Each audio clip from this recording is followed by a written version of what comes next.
So last time we left off, where we entered Kellogg's house in Diamond City, I found a hidden button, and what was this? A secret door opened up to reveal some sort of hidden lab or workshop, where he smokes, Kellogg anyways, smokes a certain type of cigar.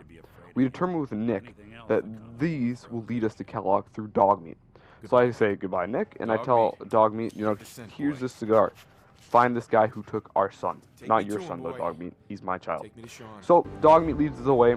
On the way, I level up again, grab Iron Fist to do more damage. We make our way to this fort, where there's synths everywhere. Turns out, like we knew a little bit a while ago, but Kellogg does, in fact, it is now guaranteed he works for the Institute. He's got synths protecting him all the way around here. So, I'm throwing my grenades, I'm having dog meat hold them down, and I take down the majority of the synths upstairs. But then I realize Kellogg's not up here. He's got to be downstairs. I go all the way downstairs, fight my way through, and I find the man. He's got 2 synths as bodyguards holding me up. But we decide to talk. He explains to me that he's just a puppet as well, nothing more. And, he talks about how he's entertained us long enough. Because I was trying to do speech checks, trying to act tough. But I was like, I tried to do a sarcastic comment, In 100 years. And all of a sudden, randomly for no reason, my dialogue didn't finish. He just started attacking me, and I don't know why. Sure, whatever. You could cheat all you want, okay? I'm supposed to be talking here. It's my turn. But I go ahead and put on Buff Out and Psycho, which buffs my damage and buffs my damage resistance. Heal up a little bit because of the damage they just did. And this is where the fight starts. I immediately go for the synths because I realized taking down the synths first would probably make it easier to take down Kellogg. But at this point, I immediately realized as I started attacking the second synth, I'm not being stopped from Kellogg because he does a lot of damage normally. And it's because Dog Meat the Legend has already started grappling with him, holding him down, meaning he cannot attack me until he gets rid of Dog Meat. So I simply just jump behind him and start laying into him. He does eventually knock Dog Meat off, but by the time he does that, he can't even turn around to face because Dog Meat's attacking him. He's trying to go for Dog Meat. So in the end, I take him down. But we learned something about Kellogg. He is still a human, but he's also part robot. He has cybernetic enhancements. But after this funny scene played out that I'll let you guys watch.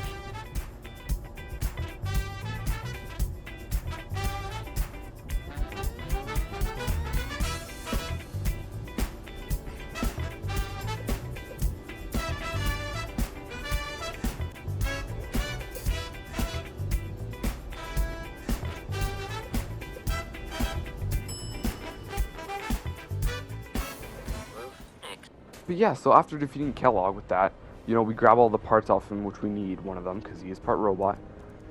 And all of a sudden, this massive blimp appears, and it turns out it is the Brotherhood of Steel. The people we met before, Paladin Dance, they were just a recon team. This was the main militia, the main group on this massive Zeppelin. So we let that come in. I immediately quickly grab another perk of Lady Killer here, as I went out of my way to go to Vault 81. Can't you just let me in? And as you just heard, I talked to a female person in there, which is why I grabbed Lady Killer to pass the skill check. Because inside of here, instead of Vault 81,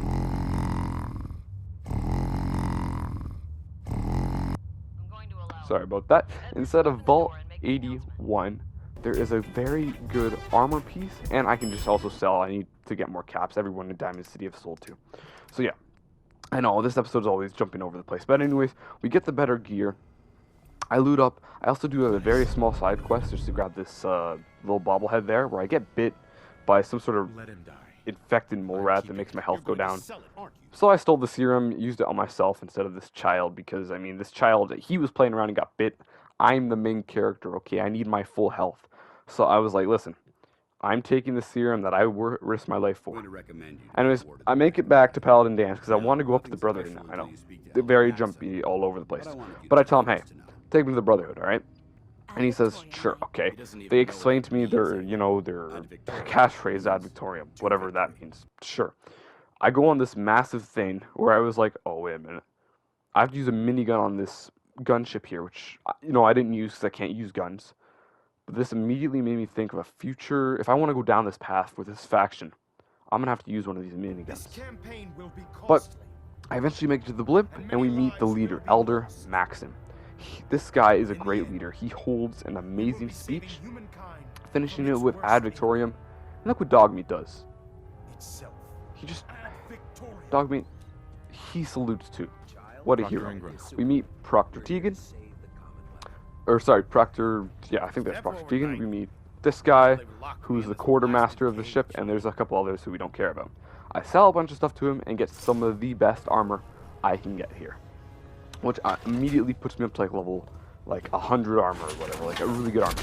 I got my own Brotherhood of Steel power armor. Dance like that? Sure. Thanks, Dance. I'm gonna take this. And I immediately leave the Brotherhood because I don't need to do the missions at this moment. I need to go for a side quest, so instead, when I got the Brotherhood of Steel power armor, I just jump off because you take no fall damage. One of my best things you can do in Fallout 4.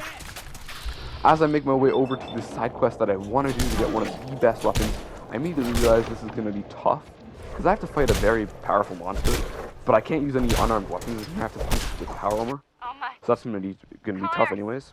Where's the rest So as I'm listening to this holotape that someone had about this monster that attacked them, I found something in this hollowed out rock with some bottle caps. Okay, sure, cool, thank you. Major! But we learned that this monster found us? clearly is something big. Who knows? I make my way into the Witchcraft Museum and immediately buff myself up with some stuff. And it's like a horror place. This place was always meant for like a little bit of a horror scene in Fallout 4, which is really cool. But you make your way through, you know, seeing like arms being thrown up, bodies falling down, scary cues. And when you make your way up into the Witchcraft Museum, it's massively destroyed, and you hear growling. You turn the corner, and you come face to face with a death claw. This thing is guarding what we need to get one of the best weapons. I immediately run past it and block, and I go ahead and I steal the pristine death claw egg. What this allows me to do is travel all the way up to the top of the map to get the best weapon, where you have to deliver this egg back to another death claw. So I travel all the way up there, see this mama death claw, but it immediately doesn't attack me because it knows I have the egg. I put the egg in the nest, which completes the quest as well. You can also sell the egg, but I didn't do that. And so I'm like, okay, Mama Deathclaw here starts scraping up the dirt because she's going to give me the weapon. So I'm immediately looking for where the weapon was, but I guess it was bugged and it spawned underneath me for some reason. But that was fine, you know. I go ahead, I look around, and I find the weapon. It's known as the Deathclaw Gauntlet. It does massive damage. But really quickly, after staring at Mama Deathclaw for a second, I immediately looked back at the nest. I was like, you know what? I'm going to take this from Nunny. And I took it, and she immediately attacked, and so I sprinted away with this massive payload. Because honestly, Deathclaw eggs, pristine ones, this one sells for like hundreds of caps. I upgrade the weapon, and it does 86 damage with level 2 Iron Fist. If I level up Iron Fist again, it'll do 90 damage. This weapon is absolutely amazing. It is going to carry us for the majority of the run until we can get the final weapon that I want to get, which will help a lot. Dogmeat, for some reason, as I'm trying to do a power attack to show off the weapon, steps on top of a mine and doesn't blow me and himself up. Thanks, Dogmeat, for doing that, by the way. I move on and show you guys my armor here after I upgraded it at 97. It was so good. I go talk to Nick, and I tell him about what Kellogg had on it, because again, we didn't go with Nick to Kellogg's place. I tell him I found this brain piece, because we need this brain piece to go into what's called the memory lounge to access someone's memories. And usually you can bring them a dead brain, but instead, we're going to use Nick with this brain piece, this robotic brain piece, to enter Kellogg's mind and figure out where the Institute goes, because, you know, he gave the Institute our child. But before I do that really quick, I talk to Elder Maxon, because I'm trying to progress this storyline as well for the faction part, and he gives me a mission about going on one of those gunships. Oh boy. I immediately skip that, and instead, before going to the memory lounge, I attempt to battle Swan, because again, he has the better weapon than the large Deathclaw Gauntlet. But I was just barely not a match. He still has significantly more health. Maybe in a couple levels. So I left him and I go to the place called Good Neighbor. After testing out this weapon, and this weapon shreds. I can like almost one-shot ghouls. I do so much damage. I don't know how this ghoul kept hitting me and I kept missing. Whatever. I took the ghoul down. I go to this new town called Good Neighbor. This guy wants me to pay insurance. Yeah, but okay. I immediately talked to him, and he backed down pretty quickly. But you see, you get an interesting dialogue skill with the mayor here of Good Neighbor if you immediately turn after doing that charisma check and attacking this guy. So that's exactly what I did. I immediately attacked this guy named Finn. And I mean, of course he's gonna attack back, but what's he gonna do? I can just like two-shot him.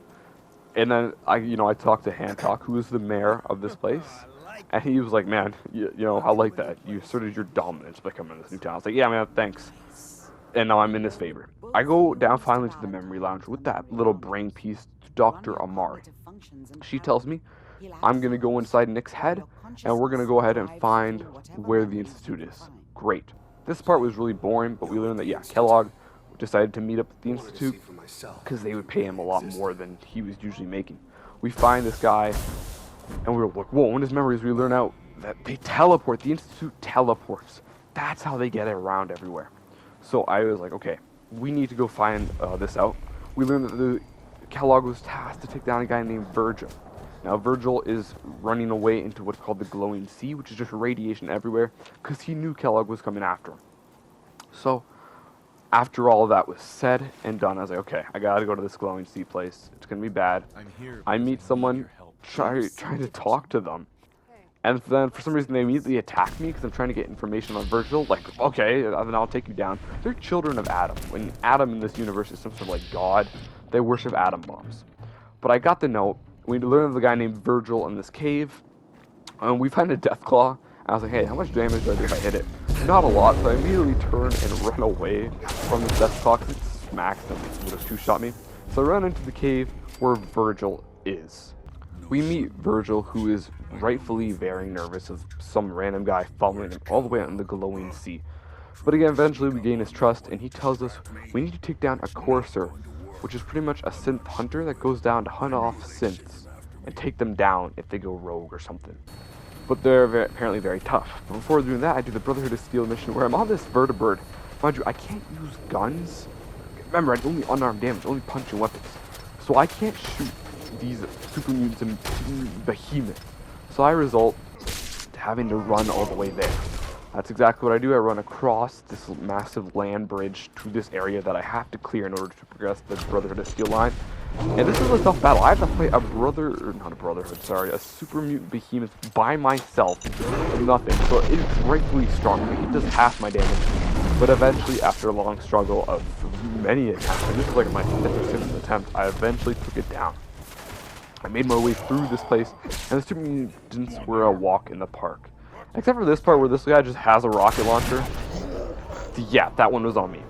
But eventually I took them all down, and we recovered this massive area full of like cartons that have tons of mini nukes in them.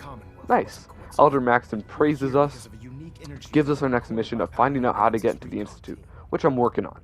I go ahead, and before I attempt to go and fight that synth courser, the synth hunter, whatever, I gear up by getting a little bit better armor again and some mines and whatnot because I want to get a better weapon, which is why I'm preparing to fight Swan.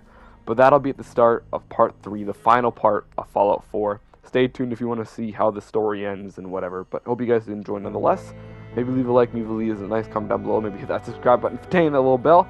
See you guys next time for some more Fallout 4. Bye, guys.